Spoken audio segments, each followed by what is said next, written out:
बिल्कुल ठीक है डॉक्टर साहब, ये हाईली प्रिविलेज्ड फैमिली से अगर बच्चे आएंगे, आप वो इदारा देख रहे हैं एचिसन, अगर वहाँ के ये मामलात हैं तो सर हमारी क्या साख रह गई है? बाहर ये जो ममालिक हैं जहाँ से ये प्रोफेसर्स आते हैं पढ़ाने के लिए, या ये जो प्रिंसिपल थे, ये क्या पैगाम यहाँ से लेकर जाएंगे? क्या किस तरह से ये पोर्ट्रे करेंगे पाकिस्तान को? एक इस लेवल के इदारे का ये हाल है। अगर आप थोड़ा सा आप जाएँ, वैसे मैं डिटेल तो नहीं गया, लेकिन अगर आप जाएँ, मैं पढ़ रहा था एक दफ़ा आपके सुनने वालों के लिए कि पाकिस्तान की कितनी तालीमी दर्जगाह और इंडिया की कितनी तालीमी दर्जगाह और बांग्लादेश की कितनी तालीमी दर्जगाह जो है इस खित्ते में जो रिकग्नाइज है बाहर के अहम तरीन क्लब में।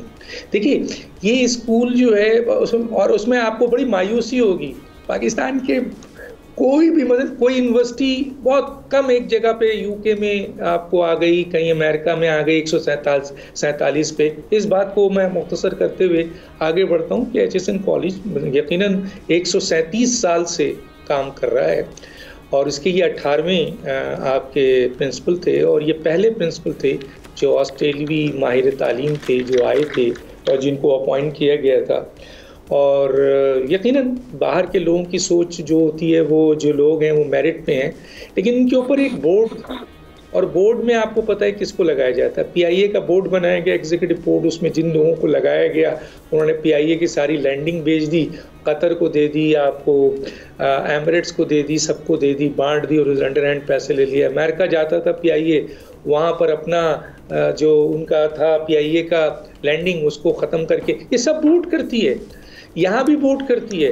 तो ये बोर्ड में जो लोग लगाए जाते हैं ये दरअसल लोग होते हैं, इनकी नुमाइंदगी करते हैं और वहाँ पे प्रेशर डालते हैं और प्रिंसिपल प्रेशर में आते रहे, जिसकी बुनियाद पे आपने कुछ डिटेल्स दिए हैं कि लोगों को निकाला गया है। हाँ, अब शर्म आनी चाहिए इस गवर्नर को, शर्म आनी चाहिए पाकिस्तान पीएमएलएन के सरबराह कायद को, शर्म आनी चाहिए इस पूरे निज़ाम तालीम के अंदर मौजूद उन लोगों को जो इस तरह की इतने, जिस तरह लगारी साहब ने बड़ी खूबसूरत प्यार से इनको जो इनके मुंह पे जो कालक मला है ना, बहुत खूबसूरत मला है। सवाल ये पैदा होता है कि आप एक ऐसे शख्स को जो ऑलरेडी नैब ज़दा भी है, उस पर करप्शन के बड़े चार्जेस भी हैं, वो अलग बात है कि यहाँ कोई चार्जेस वाइट कॉलर क्राइम जो है पकड़ा नहीं जाता है।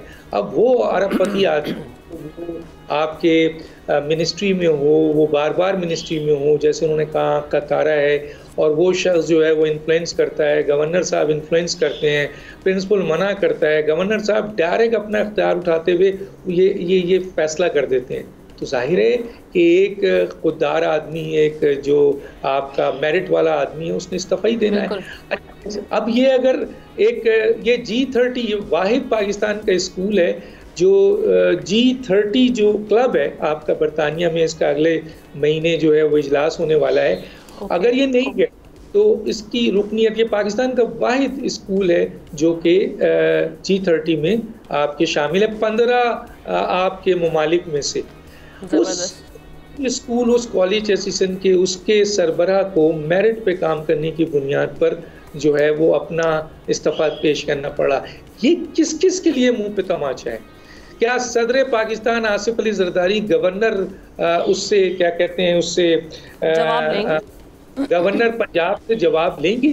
क्या शहबाज शरीफ वज़ीर आज़म की हैसियत से इसको टेकअप करेंगे? क्या नवाज शरीफ साहब, क्योंकि ये उनके मुलाजिम हैं जनाब गवर्नर साहब जिनको लगाया गया है, क्या उनसे पूछेंगे कि इस वक्त पाकिस्तान की जो हालात है उसमें आप अशराफिया जो कि ऑलरेडी 58 खरब खा गई है, 58 खरब खा गई है, और वो जो बाहर के एक इदारे ने मेंशन किया था जिसको हमारे एहतशाम साहब ने भी, कि 18 या 22 बिलियन जो है इनके अय्याशियों में खर्च होता है, तो उसकी अय्याशियों में खर्च उनकी औलादों के लिए इस तरह बेशुमार काम हो रहा है, बेशुमार काम हो रहा है इन लोगों के। ये अपने प्रेशर डालते रहे हैं, ये वजीर आजम की हैसियत से, चीफ मिनिस्टर की हैसियत से, ये कोई एक पार्टी नहीं है, ये सारी पार्टी, सारी अशराफिया मिले हुए हैं। तो ये है हमारा अशराफिया जो हर जगह। सर ये चीजें सुन के ना डिसअपॉइंटमेंट ही होती है जब हम अपना मुआवजा करते हैं अपने लोग जा रहे हैं 60% नौजवान पाकिस्तान से निकलना चाहते हैं। आप बिल्कुल ऐसा ही है, ये फिगर हम देख रहे हैं, ये 2022 के बाद से तो दिन ब दिन बढ़ता चला जा रहा है। सब्सक्राइब करें और बेल दबाएं ताकि कोई खबर रह न जाए।